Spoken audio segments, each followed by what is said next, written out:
Teknologi berkembang dengan pesat, mengubah cara kita berkomunikasi, bekerja, dan menjalani hidup. Namun, di balik perkembangan ini, terdapat masalah yang sering kita abaikan, yakni masalah limbah elektronik. Setiap tahun, dunia menghasilkan jutaan ton yang berasal dari limbah elektronik.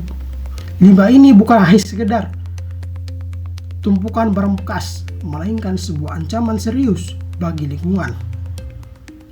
Jika kita terus abai mengenai permasalahan ini, dampaknya akan merusak lingkungan dan mengancam generasi mendatang.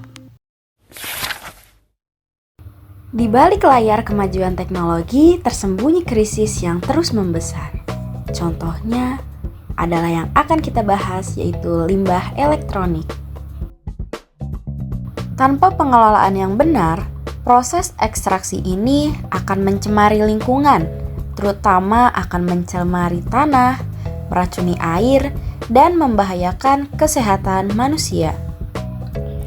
Di era modern ini, teknologi menjadi nadi untuk kehidupan kita. Setiap tahun, dunia menghasilkan lebih dari 50 juta ton limbah elektronik, setara dengan 5.000 menara Eiffel. Namun, di balik inovasi yang terus melaju, tersembunyi sebuah krisis besar yang jarang kita lihat. Di banyak negara berkembang, anak-anak menjadi garda terdepan dalam pemburuan harta karun ini. Kabel, papan sirkuit, baterai, semua dibongkar tanpa perlindungan. Demi sejumput logam berharga, mereka mengorbankan kesehatan mereka, menghirup asap beracun, dan menyentuh logam berat yang akan menetap dalam tubuh mereka seumur hidup. Setiap papan sirkuit bekas mengandung timbal. Setiap baterai ponsel yang dibuang sembarangan melepaskan merkuri. Tanah menjadi tercemar, air menghitam, kehidupan yang bergantung pada ekosistem ini, manusia, hewan, dan tumbuhan perlahan-lahan diracuni dari akar. Ironisnya, di dalam setiap ton limbah elektronik tersembunyi peluang besar. Emas, perak, tembaga jauh lebih kaya daripada yang bisa kita gali dari bumi. Dengan sistem daur ulang yang tepat, limbah ini bisa menjadi tambang baru, menciptakan ribuan lapangan kerja hijau, dan mengurangi ketergantungan kita pada eksploitasi alam. Di Swiss, biaya daur ulang sudah termasuk dalam harga setiap produk elektronik baru. Di Jerman, pabrik-pabrik robotik menyortir dan mendaur ulang limbah dengan akurasi yang tinggi. Dan di Korea Selatan, teknologi canggih memungkinkan ekstraksi logam mulia dari ponsel bekas hingga 90% efisien. Halo semuanya, kali ini saya Lukman Faresi sedang bersama Dila. Dila. Kali ini kita akan melaksanakan kegiatan wawancara terkait dengan sampah elektronik atau e-waste. Jadi pertama-tama mau tanya dulu nih, Kak Dila, apakah punya barang elektronik yang nggak terpakai? Punya kayak HP, kipas. Ya, aku punya bener.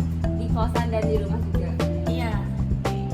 Pertanyaan kedua, kalau barang-barang itu sudah nggak terpakai, biasanya dibuang kemana nih, Kak Dila? Nggak dibuang sih, kayak lebih disimpan atau kalau misalkan udah penuh banget bakal dirongsokin. Dirongsokin. Oke. Terakhir, Kak Dila tahu nggak selain dibuang, sampah elektronik ini bisa diolah dengan bagaimana? Kurang tahu tuh, emang gimana? Oke, aku kasih tahu ya. Jadi sampah e-waste ini salah satunya tadi ada HP atau gadget dan juga kipas angin, peralatan-peralatan rumah tangga. Nah, biasanya ada tempat-tempat pengumpulan tertentu terkait dengan sampah elektronik. Karena sampah elektronik ini kan berbahaya. Nah, teknik lain dalam pengelolaannya itu bisa dengan pemurnian, karena di dalam sampah elektronik itu ada kayak emas atau besi-besi yang memang berharga untuk digunakan di rumah selanjutnya. Oke. Makasih ya. Makasih ya. Kasih. Tanya dulu kepada Kak Subur, apakah tahu limbah elektronik itu apa? Menurut saya tuh limbah elektronik itu seperti sampah yang dari bahan poli seperti baterai, tinta printer dan lain-lain yang sudah tidak digunakan. Ya, betul sekali. Di kosan kakak atau di rumah kakak ada nggak sih limbah-limbah elektronik yang nggak digunain? Oh, tentu ada baterai,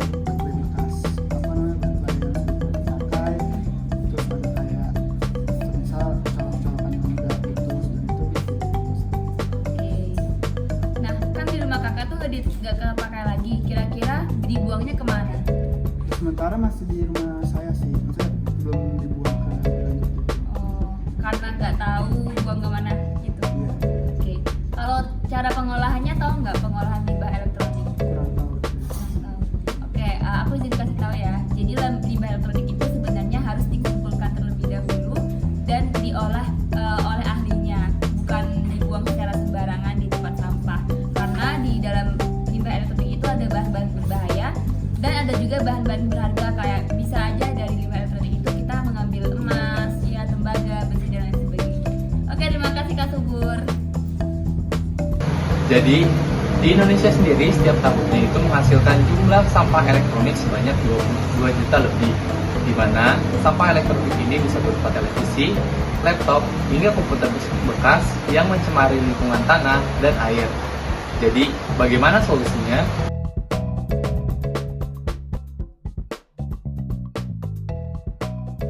Solusi yang pertama, kita dapat mengedukasi masyarakat, di mana kita dapat meningkatkan kesadaran tentang bahaya limbah elektronik dan pentingnya daur ulang adalah sebagai langkah awal.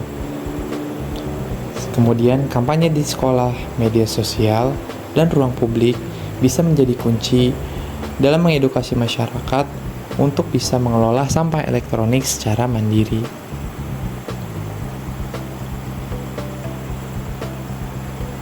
Kedua, tempat pengumpulan e-waste di kota. Penyediaan fasilitas penampung resmi, baik pemerintah dan swasta, perlu membangun lebih banyak drop box atau pusat daur ulang limbah elektronik di berbagai daerah, agar masyarakat dapat membuang dengan mudah perangkat mereka dengan aman. Selanjutnya, produsen bertanggung jawab terhadap pengelolaan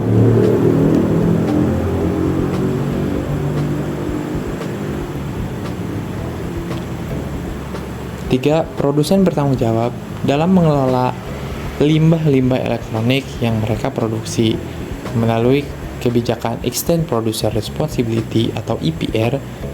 Produsen diwajibkan menarik kembali dan mengelola limbah produk mereka. Keempat, inovasi dan ekonomi sirkular. Startup daur ulang dapat menjadi inovasi atau menjadi solusi dalam pengelolaan limbah menjadi barang baru, di mana startup ini diharapkan dapat mendorong inovasi dalam pengembangan teknologi daur ulang dan penerapan ekonomi sirkular sehingga membuka peluang baru, menciptakan lapangan kerja sekaligus menjaga lingkungan. Dengan kerjasama antara pemerintah, industri, dan masyarakat, limbah elektronik ini bukan hanya menjadi ancaman, tapi juga bisa menjadi peluang untuk masa depan yang lebih hijau. Masa depan tidak seharusnya dipenuhi dengan sampah. Melalui prinsip ekonomi sirkuler, dengan merancang produk agar tahan lama, mudah diperbaiki, dan dapat didaur ulang, kita bisa menciptakan dunia di mana limbah menjadi sumber daya baru, dunia di mana setiap barang yang kita gunakan kembali menjadi bagian dari siklus kehidupan, bukan berakhir di gunungan sampah. Limbah elektronik bukanlah akhir dari cerita kita. Ini bisa menjadi awal ekonomi yang lebih adil, lingkungan yang lebih bersih, dan masa depan yang lebih hijau.